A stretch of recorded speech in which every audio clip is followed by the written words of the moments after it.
People. Mm. Music to my ears. You gotta love that breakdown too, people. Isn't that breakdown amazing? Okay, we gotta turn this down. Let's let it die out. Let's let it fade out just enough, people, so we can just do it perfectly right there. And there we go. We can finally get into, I want to say, the shenanigans. I want to say the nonsense. I want to say the potential bullshit, the rinse, wash, repeat, or however you say it. I want to say that. But there's another part of me that wants to be very optimistic here. And I don't even want to really have a fancy segue into this. Y'all know I love a good segue. Like, trust me, I do. But I've been waiting all fucking weekend for this. Now, the only reason I did not talk about this and record an episode this weekend, because it was daddy daughter weekend. Like, I completely understand when The Rock, when he played Hobbs in The Fate of the Furious, when the government agents came up to him and were like, yeah, we've got this EMP that we need to get rid of and all this other shit. I completely understand when, when they came up to him and he was at his daughter's soccer game and he's like, listen, if you keep coming up to me with this government bullshit and don't show some respect to the Red Dragons, then I'm going to kick you right into Tay-Tay. Like, I understand completely when he said that. But, that's how I felt, man. This news had dropped and I was like, yo, I have my daughter this weekend. There's no possible way I can go through with this, with this episode, because she's not going to let me. Whether she's running all around the house, she's going to come back in here at some point and she's going to want to watch TV or play Uno, or she's going to want to show me her nails and all this other stuff. Like, it was a very compromised situation. But don't get me wrong, had an amazing daddy daughter weekend. Shout out to Little Cinemaniac. We actually did our first green screen review. It wasn't so much a review, but we watched, I told her the Willy Wonka trailer had came out, the prequel, and she was not impressed, man. I swear it was the funniest shit ever. The video's on my Instagram page, if you guys want to check that out. She didn't really get too descriptive because she's still warming up to it, but it was her idea, and, we kind of had a pact where I was like, listen, when you get a little older, would you like to be like my co-host, my permanent co-host for the show? And she said, yeah. So, little tutor, little Cinemaniac will be on here sooner than later. But that's neither here nor there, people. To take the focus off of that, there was some big fucking news that dropped this weekend, man. I don't know how big you guys might look at it as, but me personally, as somebody who has had this on the brain for forever, man. As somebody who is a diehard fan of that first movie, so much love and nostalgia for the second, absolutely adore the third movie as a standalone film. I couldn't believe it, man. And when I actually, to bring my daughter back into the conversation, when I saw this article, I was scrolling on Facebook and I was in my phone and I screamed at the top of my lungs. I'm like, oh shit. She's like, Daddy, what's wrong? And I'm like, they're remaking Return of the Living Dead. And she's like, huh? And I'm like, don't even worry about it. Now, Return of the Living Dead is a movie that she's seen me watch it, but she hasn't watched that first movie all the way through with me. A lot of that has to do with Linnea Quigley running around half naked in the film. I don't personally have a problem with it, but it's just something I'm not ready for her to see. And we do watch Return of the Living Dead 2. If there's a Return of the Living Dead film that my daughter watches with no problem, it's the second one. There's no like gratuitous nudity and sex scenes and anything like that. But and she also she likes the documentary too. I think it was it More Brains or Return to the Living Dead, or was that the documentary for the first one? I don't fucking remember, people. But nonetheless, man, if we can get right into it, they announced this past weekend that a fucking reboot for Return of the Living Dead is happening. I'm sorry, The Return of the Living Dead is happening, because that was the original title for the first movie. Then they just dropped the. You know what I'm saying? It's like Final Destination never had the in there until the fourth movie, but they did drop the news, man. They said Return of the Living Dead is having a reboot, man, and I went crazy because I'm like, personally, for me, I've been waiting for this news to break for a long time. Now, a lot of people out there might be confused. Y'all might be out there like, if you're a purist and a diehard buff of the first movie, why would you even want them to touch on that? And the answer is simple. The answer is why I understood a remake of Night of the Living Dead, and Night of the Living Dead is my favorite movie of all time.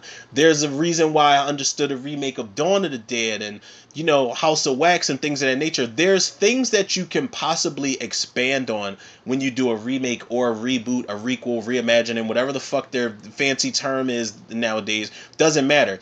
If you have a property that is not necessarily dated, but if it holds up in such a way where you go back and watch it every time and it's like, I wonder what they would have did with that, or I wonder what this character would have did differently, or I wonder what they mentioned when they had that little small mention, then there's still room to expand on things, man. And that's one of the things that they did say they wanted to do. They wanted to expand on an already existing universe with the first 5 movies, is what they said. I believe this is what they said. Now we're going to get into the article in a second, but I feel like, somebody on Facebook, I wish I would have took this person's name down because I would definitely shout them out, but they had a very good point when I was like, listen, there's 5 movies and we've got this one to look forward to in comparison to the last ones. And the guy was like, what, there's 5? As far as I'm concerned, there's only 3. There's only 3. And I'm like, yeah, you're right. It's like the Mandela effect. Let's just forget about parts 4 and 5 and just consider the fact that there are only 3 Return of the Living Dead movies. I'm cool with that. I'm absolutely fine with that shit. But listen, man, really quick, let me so I don't misquote anything. Let's look into this article here. Which says the company Living Dead Media is behind the plan. Oh, this is a bloody disgusting article, by the way, that they dropped this past weekend. It says the company Living Dead Media is behind the planned upcoming reboot, which has Steve Walsh, Muck, Kill Her Goats, attached to direct. According to the company's official website, the next installment in the Return of the Living Dead franchise will reboot rather than remake. It says Living Dead Media previews our reboot of Return of the Living Dead will expand the existing world created by the original 5 films while staying true to the R-rated sci-fi horror dark comedy roots adored by fans of the cult classic around the world for the last 35 years. The company also notes on their official website, we are excited to resurrect this storied franchise for current fans and new generations of zombie fans. Okay. There's a lot to unpack, people. It's a lot to unpack. Me personally, I have been very curious about what a reboot could do. I've been curious about things like a direct sequel to the original film. Not so much the second movie because they kind of storybook ended that where the military came in and just pretty much cleaned everything up.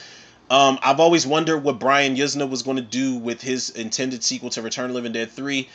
And 4 and 5, I just really could give 2 shits about, man. By the way, Return of the Living Dead is one of those franchises also in To The Reviews podcast history that I had the pleasure or the displeasure of covering each film in the commentaries. Y'all can check that out if y'all want. But there was so many ideas floating around in my head. There's actually a comic. Is it The Revenge of the Living Dead? I'm not sure what it's called, but there's a comic that takes place after the original movie. And, Spider and Bert, Ernie and Tina and Casey and Chuck, they survived the blast. They survived the missile blast that the government launched on Louisville, Kentucky, when they found out about the zombies. And it continues on after that. I've never seen this comic. I've only seen little snippets of the artwork and a little bit of the captions that follow. And it was really good shit, man. I think I did an episode when I first started the podcast, well into the podcast a little bit. And I was, reviewing the overall layout of the Revenge of the Living Dead, man. I thought it was a good idea that I wish I could have seen, come to fruition. But unfortunately, we would never get a proper direct sequel, because Don Calfa, who played Ernie Caldenberner, he's no longer with us. Clu Gallagher, who played Bert, is no longer with us, and James Karen, who played Frank, is no longer with us, man. Rest in peace. Shout out to the fucking OGs, the OG anchors of that original film, man. But while it's a lot to unpack, I don't really want to take up too much of y'all time with this episode. Because I could, man. I'm not gonna hold y'all. I could geek out easily. I've got notes for this shit and everything. I didn't plan on it. I just wanted to wing it, but because I had to wait it out, I had time to take some notes and plan things out a little more strategically. and hopefully cap it off the right way. But my thoughts on this, the news of it, I'm very curious. I'm very curious to see what they can do with this because we've had remakes of Night of the Living Dead, multiple remakes. Let's keep it real. We've had a 1990 remake, which is one of the greatest remakes of all time. Shout out Tom Savini, rest in peace. Shout out to the late great George A. Romero. We just recently had the anniversary of his death. I think it was the 6-year anniversary of his death yesterday, if I'm not mistaken. But and rest in peace, shout out to Dan O'Bannon before I forget also. But we've had multiple remakes of Night of the Living Dead. We've had one remake of Dawn of the Dead, thank God, which was fucking amazing. That's one of the best theater experiences I've ever had. And we've had 2 remakes, reboots, requels of Day of the Dead. We've had Day of the Dead with Nick Cannon and Mina Suvari, and we've had Day of the Dead Bloodlines, which managed to make Day of the Dead with Nick Cannon and Mina Suvari look good. It's a bad time. It's a cold day in hell when your reboot is worse than the reboot. It's really bad, man. But Return of the Living Dead is something that I feel like was just so... It was so original and so fresh, and it was just so many grounds for not really improvement but expansion. One of the things that this article said, it will expand the existing world created in the original 5 films. Excuse me. So I've always been curious. I'm like, what could they do with these trioxin zombies, even if they don't have any returning characters? What could they do with the military aspects that were teased in the first movie, shown in the second movie, and just completely expanded on in the third movie, which is something I will always love that third movie for. It's a lot, man. It's a lot, man. But when you go back and look at the history of the franchise, the original is obviously it's not untouchable if they can remake it, but you can remake anything nowadays as long as the legal battles aren't, fucked up, and as long as the legal tape is intact. But, the Return of the Living Dead, that original 1985 film, it is top 5 zombie movies for me. It is one of the movies, shout out to my boy Johnny Zuko on R&Z Live, our previous episode of R&Z Live last week. We just talked about our top 5 movie soundtracks of all time, and The Return of the Living Dead is definitely in my top 5.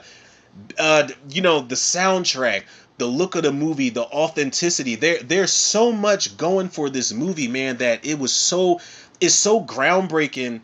But it's no shock that this movie, it is a shock rather. I didn't mean to say it was no shock. It's a shock that this movie is not a fucking mainstream classic. It's still more of a cult classic, but I feel like with the uproar that the news of this remake is about to cause, then I feel like it's definitely going to find its way into mainstream classic status. It deserves that. I feel like it's always been well deserving of that, man. It's one of the most unique zombie movies that I've ever seen in my life, man. And I watch a lot of zombie movies. I'm a zombie buff, but this one in particular, man, there's just it's so much going for it, man.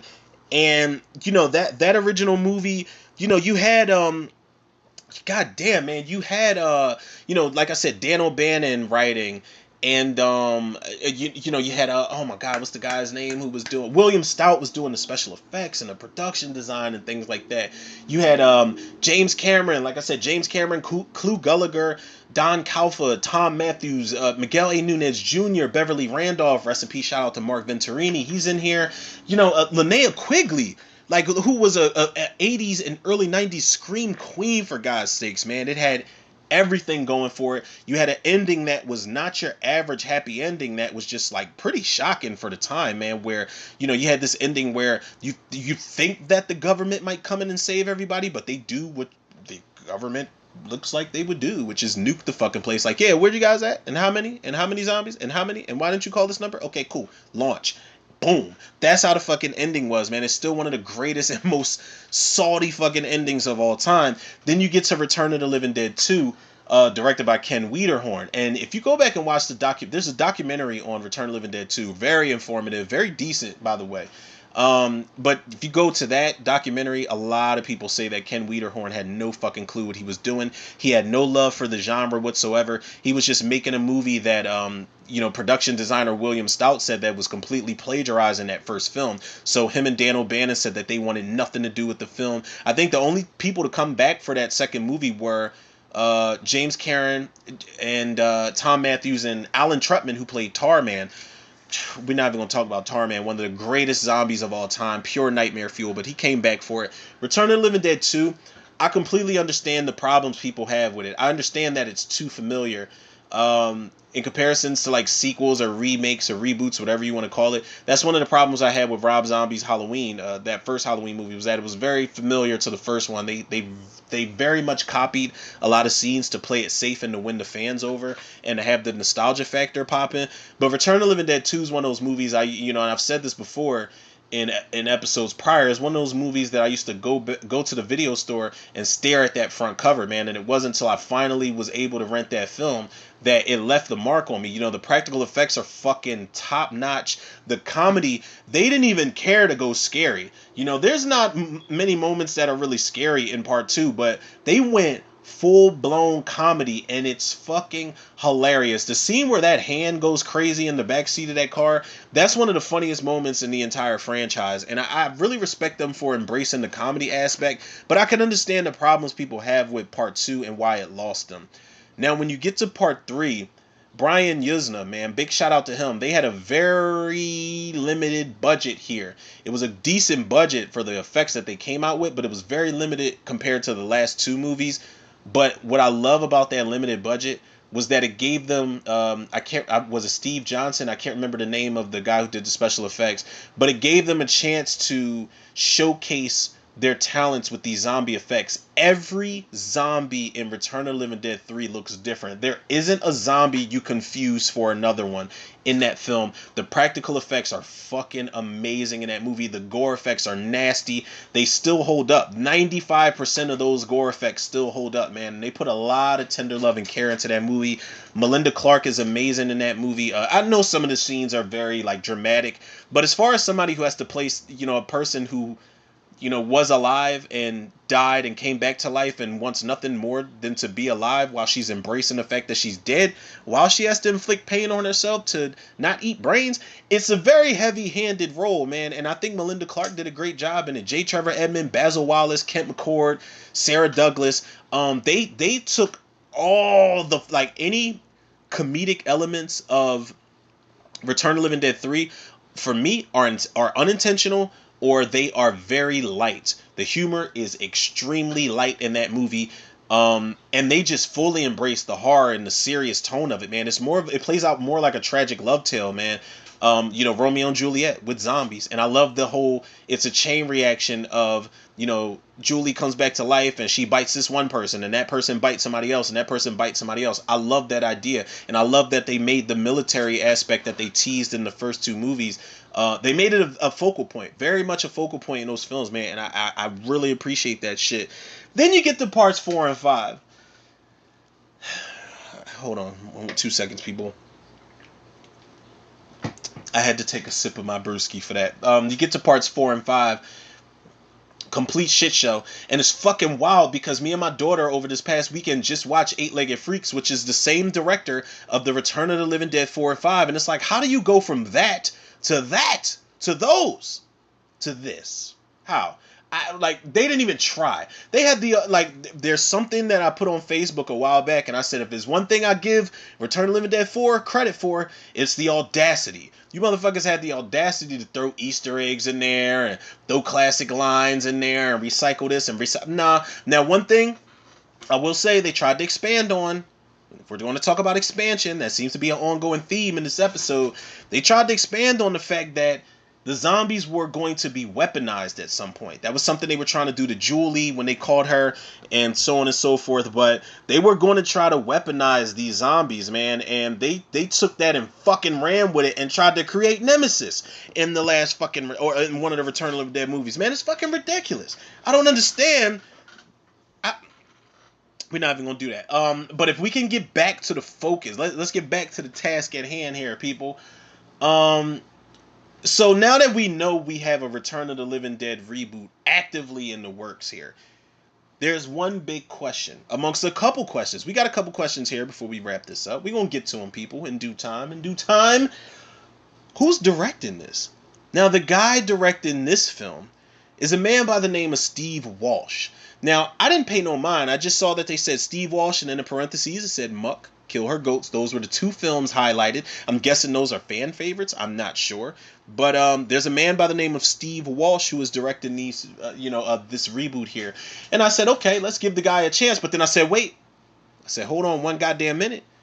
Let me go watch the trailers for these two movies that are in parentheses here. And I gotta tell y'all, man, I gotta be honest. I watched the trailers for Muck and Kill Her Goats, and those movies look like shit. I'm not even gonna hold y'all, man. I'm gonna keep it a beam with y'all like I always do. Those movies look like pure shit. They look cheap. The acting looks terrible. The production, it just looks bad. It looks bad. And I've seen a lot. I've seen and enjoyed. Let's not get it mistaken. I've seen and enjoyed a lot of bad horror movies in my lifetime. But the two movies they showcased in the parentheses do not fucking help at all. They don't. But this guy Steve Walsh here, let's look him up. I know I had him on standby for a reason. Oh, I think these are the only films he's done. He's actually executive producer on Muck, and he is the producer on Kill Her Goats. I guess, I'm not impressed with what I've seen as far as the look of his films. Maybe, and there's a lot of people out there. I don't want anybody out there to judge me. Yes, I know that there's always that case of, well, you got to watch the movie. The trailer might not do it justice. You've been wrong before, even on the podcast and off the podcast. So you should watch the movie and judge it for yourself. That is absolutely 200% true for anybody out there that was thinking that in their head or saying it out loud and I wasn't able to hear it. We are telepaths right now. I feel y'all on that. Absolutely. I absolutely should watch this guy's work. I feel like maybe I should make it a first time watch commentary thing because I'm so interested in what he's going to do with this with this remake or this reboot rather. But another question I got to ask is, will his style of filmmaking work? Like Dan O'Bannon, I don't know how many people understand the things that Dan O'Bannon brought to the Return of the Living Dead. It is a very stylish zombie film. One of the most stylish zombie films I've ever seen. And I'm not talking stylish as far as zombie movies. I'm not talking stylish in the sense of like Army of the Dead or Dawn of the Dead, Zack Snyder. We're going to show bullets dropping in slow motion on the close-up cam. Nothing like that. But like I said, I got to bring this word up again, just the authenticity side of things, man. There isn't a movie on the planet that looks like The Return of the Living Dead. So that's what I mean by, will his style of filmmaking work? Or is he going to bring his own flair to this? Is he going to bring his own flair that will possibly outshine the late, great Dan O'Bannon? I don't fucking think so. But I'm just going to say, I'm trying to be optimistic here. And it's like, how much of a mark, have these past directors made in comparison to this guy, and with this guy the look of his Return of the Living Dead remake is going to go, or reboot. God damn, y'all know what I'm talking about, man. Y'all know I'm gonna fuck this reboot remake word up. But it's like, how many people have really left their mark cinematically and stylistically on the Return of the Living Dead franchise? Dan O'Bannon is definitely that guy. He's the guy. He's the template. I feel like Ken Wiederhorn didn't really add anything like authentic to the film per se for me. Brian Yuzna, absolutely. Brian Yuzna, I think he used miniatures in the beginning of the film where you see the exterior shot of the military base. It's the interior / exterior shot of the military base. When you go inside of this military base, there are like these sections that are sectioned off naturally. But I believe in the commentary he said that he used miniatures, and it does have a very particular look to it. The zombies have a particular look. The interior shots of the military base have a certain look to it. It's got a look. As far as the last two, parts 4 and 5, they don't have any fucking look or style at all. There's nothing that those two movies have going for them, man. And I'm sorry, that director's name is Ellery El-Kayem. Like I said, director of Eight-Legged Freaks and another creature feature bug movie called They Nest, which is definitely an underrated fucking movie for sure. I remember it premiered on USA and I watched it. I actually still like that movie to this day. But as far as the the stylish marks that these directors have made, I think the late great Dan O'Bannon still is, that the template He still is the blueprint. He still are the big shoes to fill as far as how you want this movie to look. And like, how concerned should we be here? And I feel like there's justified backlash coming. Because while I said Return of the Living Dead is still considered a cult classic for the most part, I can't argue anybody down who is, there's fucking outrage on social media. Why the fuck are y'all doing this? This is pointless, and this shouldn't be that, and this is like, listen. I hear y'all, man. I do. This is one of those cases where I'm on both sides of the fence here, man. I'm being optimistic, but I will not argue anybody down about the fact that this should not be done. They should not touch the Return of the Living Dead, whether it's a reboot, a requel, it doesn't matter. It's very risky business. And even though I'm the person that's like, well, we saw the last two, they were garbage. Let's see what they do now. I can understand the people that are still holding that original film up to a certain standard. I get it. I really genuinely do, man. And I do feel like we should be optimistic a little bit, because there's been some remakes. I really can't name them off the bat, but there's been some remakes that people have been like, I don't know, man. Why would y'all even do that? But it turns out half decent. I can't, like I said off bat, I can't remember which ones exactly. But another thing that concerns me here, to keep this train moving, is who's writing this project. And I know Steve Walsh is also a writer and a director. I don't know if he's writing this, but I know that in the trailers for his films, the writing for the characters seem to be very bad. Like I said, I do have to go watch those, Muck and Kill Her Goats for the first time. But I would hope that they would just let him direct. Don't give him too many hats. If you're asking me, by the looks of those two films, don't give him too many hats. Let him direct. Just let him direct, and let a writer, let him bounce off of somebody else's ideas. Have him, I feel like, and I'm not saying he is this caliber of director at all, but I feel like every director needs every Wes Craven needs a Kevin Williamson. You dig what I'm saying? I feel like even though he's not a writer, I feel like every Tom Savini needs a George A. Romero. And vice versa, things of that nature. I feel like there should always be a tag team off the ropes type of situation for movies like this. And I don't know if he's going to write it and direct it, but if he is writing it, whoever's writing it, doesn't matter. There are a couple things that we need with this reboot, man. And I'm pretty sure there's a lot of fans out there of that original movie that can agree. We need a perfect, and I put an emphasis on perfect, we need a perfect balance of comedy and horror. One of the things that made The Return of the Living Dead such an amazing, groundbreaking zombie movie was, it was one of those movies where it's like, okay, you had movies like Evil Dead before, but I'm not really sure if Sam Raimi wanted to market that as a comedy or a horror, or even, equal balanced playing field. I'm not sure. But The Return of the Living Dead was very well aware that it was slapstick at sometimes. They cut a yellow cadaver's head off. He ran around without his head. They slammed the pickaxe in his head, and it's like, well, he won't fucking die type of situation. The split dogs, the butterfly, like, it is very slapstick at some point in time. And those moments work so well because it's still creeping you out, and there's still a perfect balance. You've got a scene in the original Return of the Living Dead where the late great Don Calfa goes out. He's like, well, I'll go see if the ambulance is running. I'll get my own car started, or whatever he says. And he goes out with his gun, and it's pouring down rain, and he's looking. He sees nobody out there. He's checking the back. He's checking the driver's side door. But when he slams that driver's side door shut, there's a fucking legless zombie out there eating one of the paramedics' brains. And, Don Calfa just fires some rounds into his chest. The zombie plops on the ground on his back, rolls over, and starts chasing after Don Calfa with no legs. It's one of the funniest fucking side-splitting, terrifying moments I've ever seen, man. And that's what I'm saying. You have to have a perfect balance of this shit, man. Unless you decide if you don't want to go the route that they went in the first movie, then there's only one or two ways to go.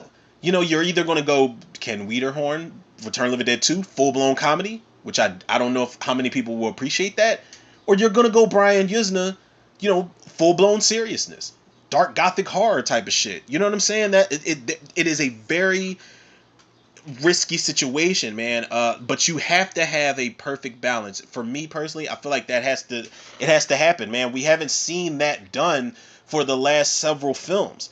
So I feel like it's something that the fans need. Another thing that you need as far as this writing goes, you need authentic characters. The Return of the Living Dead, that first movie, there isn't a character that's similar to another one at all. There's nobody that you will confuse for another character, at least not for me. There's nobody that looks like anybody. Every character is singled out in all the best ways possible, man. Bert, Ernie, Freddy, Tina, Spider, Trash, fucking Chuck Case, like Suicide. Everybody looks different. Everybody talks different. Everybody has their own little moments here and there, whether they die early or not. It works perfectly, man.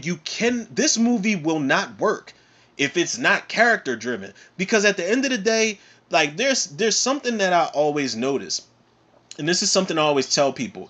If you give me a zombie movie where I don't give a fuck about the characters, I'm gonna root for the zombies. Yeah, I'm here to see zombies. They terrify the hell out of me, like genuinely terrify me.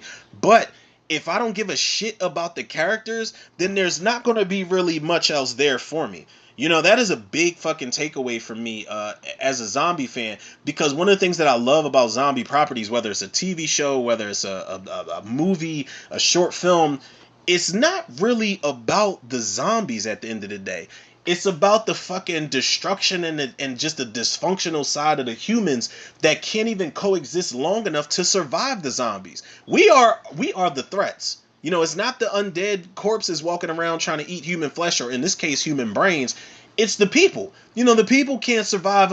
Somebody's turning on each other, or somebody's turning into something, or it's always something going on. So I feel like the authenticity for the characters is something that's very important for a reboot like this, man. And another thing it's got to have as far as the writing goes is the medical terminology. Until Return of the Living Dead, I never knew what rigor mortis was. There are so many terms and just moments of medical shit that I was like, wow, like this is, it was years later where I looked it up and I'm like, yo, this is actually pretty accurate, man. You need a medical supply warehouse. There was a lot of truth to what was going on in there, man. That's one of the things that used to scare the hell out of me about that opening title card, where it's like, this is based off of true events and real locations and real people. I was like, fuck, did this really happen? I used to tap my mom like, was this real? For real? Like, but, the medical terminology has to be on point. And another thing with this writing, this is another make or break thing where you have to have scary, funny, strategic zombies. The Return of the Living Dead zombies were scary as shit. They were the first running zombies on screen. Somebody can correct me if I'm wrong out there. Send it in, man. Send it in. Send it on the interactive option on Spotify if I'm wrong. But these were the first running zombies. These were the first zombies to talk. These were the first zombies that were going after human brains. This was groundbreaking in every sense of the word. But not only that, they were scary as hell. They looked scary. William Stout did a great job of designing these zombies. If you look at there's concept art in the documentary. For those of you that have the DVD, y'all know what I'm talking about. What is it? Redesigning or designing the dead featurette. But he did a good job designing these zombies and what he wanted the overall look of them to be. But they're scary looking. They act scary. I feel like the idea of zombies talking and send more paramedics like that. What? You're calling in reserves because you're hungry. You didn't get enough brains to eat. That is terrifying to me. They're funny as fuck. They're informative. When that half corpse, when they tie her down to the to the slab, and she's like, I eat brains to make the pain go away, and I could feel myself rot. It's like, oh, I didn't know that. I gotta write that down. Like, I would have been the one with a fucking notepad. Like, oh my god, let me write that shit down. But you gotta also have strategic zombie bits in here as well, because while these zombies were running around screaming, they were in pain, they were eating brains. Be that as it may, these zombies were springing traps for these motherfuckers, man. These zombies, when the motorcade of the police cars came in to the Resurrection Funeral Home, the zombie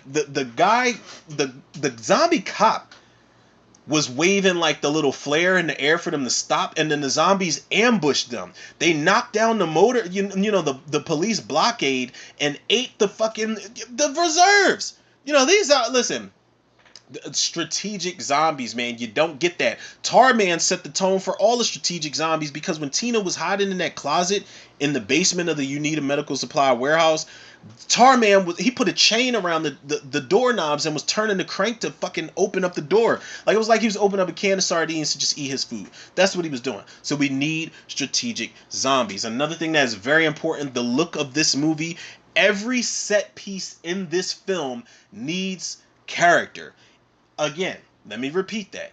Every set piece in this film needs character. I kid y'all not. Every set piece in the original has character. The You Need a Medical Supply warehouse has its own character.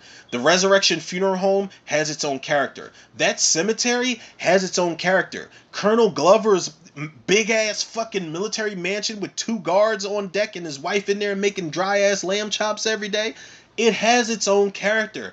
Every single set piece is great, man, and it's something that cemetery was hand built. It's built. The weeping statue and all of that type of stuff that they showcase in the rain, all of that shit was built for the film, man. And that is just a testament to the special effects department and the production designers and things of that nature, man. It is practical, man. Oh, it's so practical. The look of the movie is very important. Nobody wants a boring ass looking a zombie movie, because it's not going to be memorable. Everybody wants to go back and be like, yo, the part where they were in that one place, that one place is very important to a lot of people. I'm going to wrap this up, people. We're almost 40 minutes into this shit, and I promise y'all I'm not going to take up too much of y'all time tonight. But another thing that's very important to this movie, and I was going to save this for last, but the way I wrote my notes, I got a little bit too gung ho and shit. Tarman. I hope that a lot of Return of the Living Dead fans out there, especially 1 and 2, or 1 in particular, I hope y'all rejoice when I said that, because I'm rejoicing right now. I'm just trying to calm my ass down. Tarman, if y'all don't get Tarman right, then Tarman sets the tone for the rest of the zombies. Now, granted, Tarman is the standout corpse of the movie, the first movie, but Tarman, you have to jump shit off with him. Now, I don't know if they're going to go in a different direction. They could be the ones to be like, yeah, we decided not to go with Tarman because he's too much of a respected zombie, and we don't want to do that. We want to do our own thing. That's cool. But you better have something that's living up to that shit, because I guarantee you, Alan Trutman, there's a reason that they wanted him to come back for the second movie, man. And, while he didn't do a good job with that second movie, Alan Trutman is one of the greatest zombies of all time, man. The way that he moves, I believe Dan O'Bannon said that he wanted a tall, skinny mime for this role. And William Stout, I hope I'm getting this guy's name right, man, but he said that he wanted Tarman to move in a way that made it look like his bones weren't connected and his flesh was like dripping off of his body. And I'm like, this is one of the best looking zombies that I've ever seen in my life, man. It's amazing the design that they did for him. Now, if you ask me who's going to be Tarman, the highlight of the film, then I'm just going to go ahead and say it, man. I feel like you guys better cast Doug Jones, Javier Botet, or Troy James. You got to. It's only right. Don't even play around. There's no reason that y'all ain't about to cast, I'll say it again, Doug Jones, Javier Botet, or Troy James. Now, for the uninitiated, now, like I said, Tarman was played by Alan Trutman. I believe Alan Trutman is still alive and well. I think he does the conventions. But Doug Jones, Shape of Water. He was basically the modern day Creature from the Black Lagoon. He was the ice cream man in Legion. He was Abe Sapien in Hellboy, the 2 Hellboy, the Del Toro films. He was, I think he was that guy with the eyes in his hand in Legend. Was it Legend or was it Pan's Labyrinth? I can't remember which one it was. Don't quote me on that, people. But Doug Jones is the modern day movie monster. He actually, I didn't even notice until like a couple years ago. Doug Jones was also the skinny clown in Batman Returns. Now, I don't know as far as monsters go how that was relevant, but it's still Doug Jones, motherfucker. So it's relevant. Javier Botet, however, as far as recent events, He is going to be the new Dracula in the last voyage of the Demeter, which I think is going to be a slept-on banger. But he's playing Dracula in that movie. I think he played one of the xenomorphs or the neomorphs in Alien Covenant. Javier Botet was also the leper in It Chapter 1 and 2. Javier Botet played Mama in the other Andy Muschietti film. He is another great character actor whose physicality is just I'm just twisted and turning my bones just thinking about that shit. Troy James, who almost slipped my mind, played the jangly man in Scary Stories to Tell in the Dark. He was one of the vampires in Day Shift. He was, I think, one of the monsters in Hellboy 2019 reboot. He is one of the most insane contortionists, and I feel like if you want Tarman to listen, no diss to Doug Jones and Javier Botet, but if you want your Tarman to stand out and be on some contortionist shit, like that would be crazy. If his bones weren't connected to the point where he couldn't control it to where he contorts uncontrollably, Troy James is your guy. He's your guy, man. I feel like Tarman, please don't cast the wrong person if you do Tarman. Another thing that has to I'm going to try not to make this an hour, people, I promise y'all, so I'm gonna try to wrap this up as quick as I can. But another thing that has to be on point is the soundtrack. The soundtrack has to be punk rock amazing madness. Like I said, Return of the Living Dead is one of those movies that is one of my top 5 soundtracks of all time, hands down, man. I don't listen to a lot of rock and roll on the regular, but if it's the Return of the Living Dead soundtrack, I can listen to it start to finish. You know, I think it's TSOL, Nothing for You. You know, you got SSQ Tonight, Make Love Until We Die, and oh my God, you got I just played the shit in the beginning of the episode. What is it? Grave 45 or is it Party 45? Oh my God, what is it? I gotta see what it is so I don't say the wrong name of these people. What is it? 45 Grave have the Party Time song, and oh my God, Burn the Flames and all of that other shit. It is one of the greatest soundtracks, man, and the needle drops in every scene are so good. Now, another thing that I did not write down that I want to talk about as far as the soundtrack goes, as far as music in general, are we going to remix the Trioxin theme? What are we going to do? You know, who do we get to do that? Are we going to do that, or are we going to stand on our own 2 feet and establish ourselves as a reboot, you know, that can stand on its own 2 feet? You know, I don't know, but that Trioxin theme is monumental. You know, they tried to remix that shit in part 2, and I let it slide because I like part 2. I got a lot of nostalgia with part 2, but there ain't nothing like the drop, the breakdowns, and just the overall make of that original Trioxin theme is, oh my God, it's one of the greatest themes of all time, man. That one, and the end credits theme for Night of the Living Dead 1990, god damn, they go crazy on that shit. And the Goblin theme, I think it's called Contamination from Hell of the Living Dead, which used to be called Night of the Zombies. That's another banger right there. But the soundtrack has to be popping. The 245 Trioxin.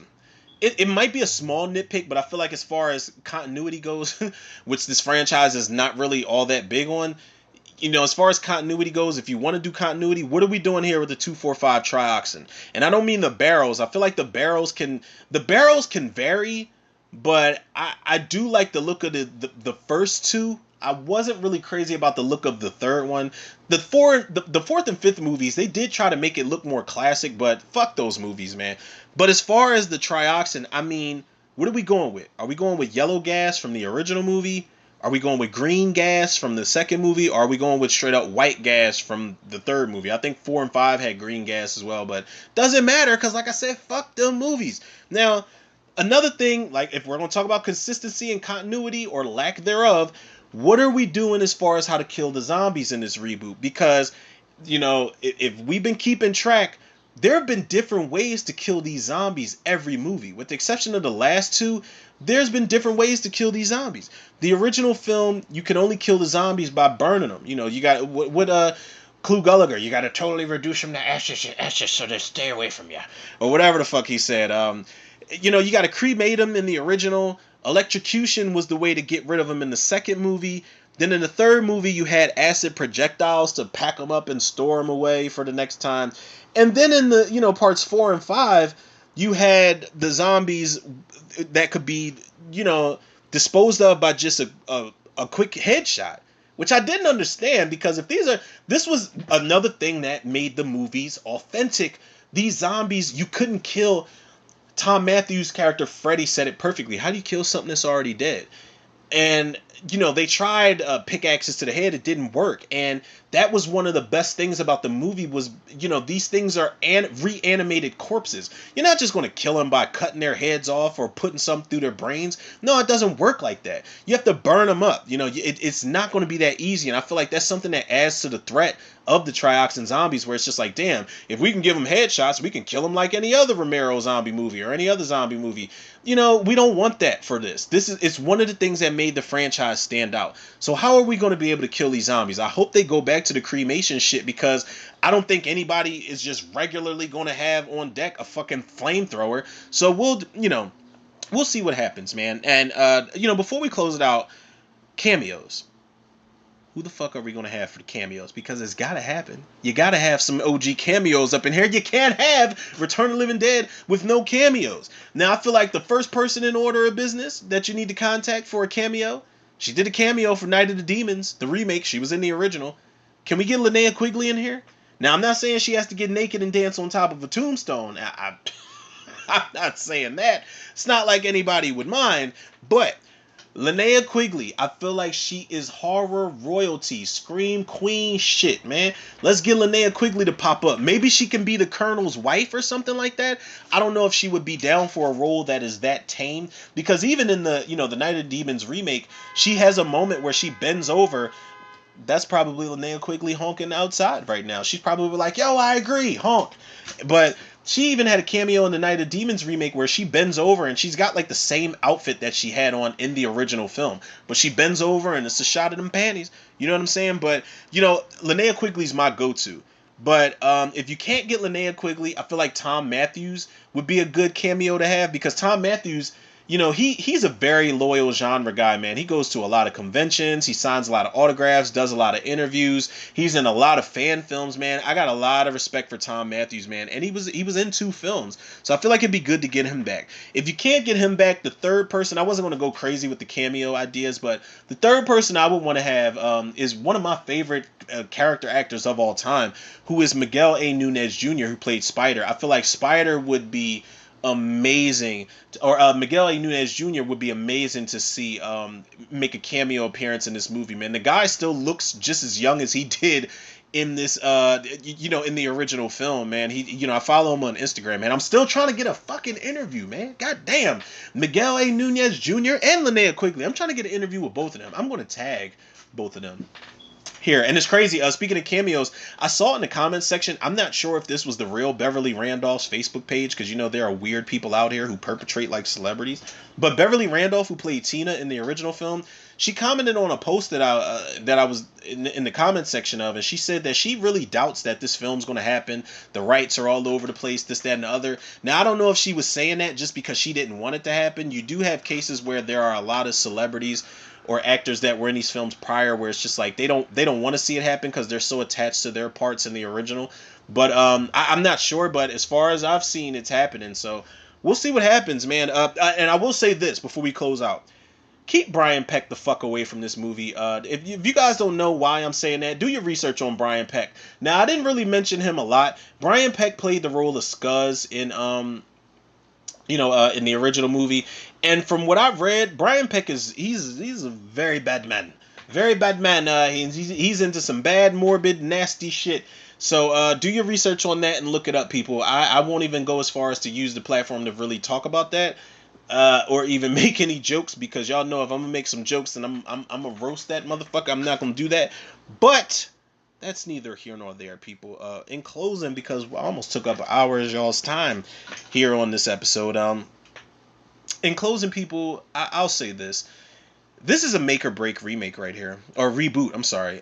This is a make or break situation, so we can expect the backlash. Even if this movie is decent, I feel like there's still going to be backlash from people who are just complete purists of the original Return of the Living Dead movie. But there is good news. The good news is that this is, they haven't even gone into production yet, as far as I know. But the good news is that this is already better than parts 4 and 5. This is already better than parts 4 and 5. It's the same thing I said about David Gordon Green's The Exorcist, The Believer coming out. The good news is that it's already better than The Exorcist 2, The Heretic, and The Exorcist, The Beginning. The bad news for this movie in particular is that this might not even hold a candle to parts 2 and 3 for people. I know that, and I'm not saying that to disrespect parts 2 and 3. Like I said, y'all heard me give the praises to both films. I got a lot of love and nostalgia and a lot of hilarious moments with that second movie. I've got so much love for part 3, man. I love that movie. It's one of the most underrated zombie movies of all time. One of the most standout and ahead of its time zombie films of all time. But this reboot, it might not even be better than those two for people. And I say that for the fans out there who, there are some people that actually like Return of the Living Dead 2 and 3 over the original. I don't understand that per se, but I don't have to agree with it. That's one of the good things about all these these horror opinions out here. Everything's subjective, man. And there could be people out there who think that this movie shouldn't be remade or this, that, and other. That's fine, but it's going to happen regardless. But I feel like the great thing about it is the one thing, and that is we all come together to talk about it, whether we agree to disagree, whether it's everybody on the same page about everything. But like I always say, it'd be boring if everybody was on the same page about everything. I want to know what you guys think about this remake, man. Remake. God damn. Y'all know what the fuck I'm trying to say, man. This reimagining, the requel, the recalibration. That shit reminds me of when Marcus Dunson and Patrick Melton, the two guys who were doing Halloween Returns before Halloween 2018 came out, and it was like, yeah, it's not a remake or a reboot, it's a recalibration. And it's like, can we just call a spade, God damn it? Like, okay, a remake is fine. I feel like a reboot is when you have a franchise and it's like, okay, we are rebooting this with the intentions to make more and reinvigorate this franchise entirely. A remake is like House of Wax. House of Wax, it was only one movie as far as I'm concerned. Or House on Haunted Hill. It's a remake. You're not going to make a whole fucking franchise out of it as well. They did make another House on Haunted Hill. Return to House on Haunted Hill. I've actually never seen that movie, but that's neither here nor there, people. I'm actually I'm going to stay optimistic here because I don't want to be that guy who's just completely shitting on the Return of the Living Dead, based off of what the guy did prior and this, that, and other. Because people can change, right? People can change. People can boost their careers and things of that nature. I'm all for the idea, especially because I'm a zombie buff and I'm a fan of this property, and it's one of those franchises where I will say this to the grave, not the rave from the grave like that last fucking piece of shit was, but I will say this to the grave, man. The Return of the Living Dead franchise is a franchise that deserved better. I did an entire episode covering this franchise. If you guys want to check that out, it was more in depth in each film, but I had more time to do it. But I feel like this is a franchise that deserved a hell of a lot better than the last couple sequels that we got. So we'll see what Mr. Steve Walsh brings to the table, man. I am keeping my fingers crossed. I am going to stick by this because this is something I've been asking for, man. I remember pulling up a post where I was fan casting, and I was like, let's obviously these actors are a lot older, but I was like, let's have Lakeith Stanfield play Spider, and Scout Taylor Compton play Tina, and Danielle Harris play Trash. Oh God, I thought Miko Hughes could play Suicide. I don't know if I've said this in the episode. Recipe shout out to Mark Venturini who plays Suicide. Him and Miguel A. Nunez Jr. were both in Friday the 13th Part 5. So that's horror alumni right there. But and another thing, are you going to recast these characters completely, or are they going to be brand new characters? No Trash, Suicide, Spider, Tina, Freddy, Frank, Bert. Like are there going to be different names of the characters? If so, that's fine. But I feel like if you're going to keep it close to the chest, everything that I've mentioned are things that they should definitely take heed to. Now, obviously, they're not going to listen to this fucking episode, but I just, had to get that off my chest, people, because this is something that I really was interested to talk about and wanted to, just wanted to run past you guys on that. So we'll see, man. We'll see if they're back from the grave and ready to party again. I don't know, people. I'm hoping. I hope this is one of those things where people are like, yo, Steve Walsh knocked this out of the park. This was better than the last couple movies. I hope it's one of those situations. If not, well, we still got part 1, 2, and 3.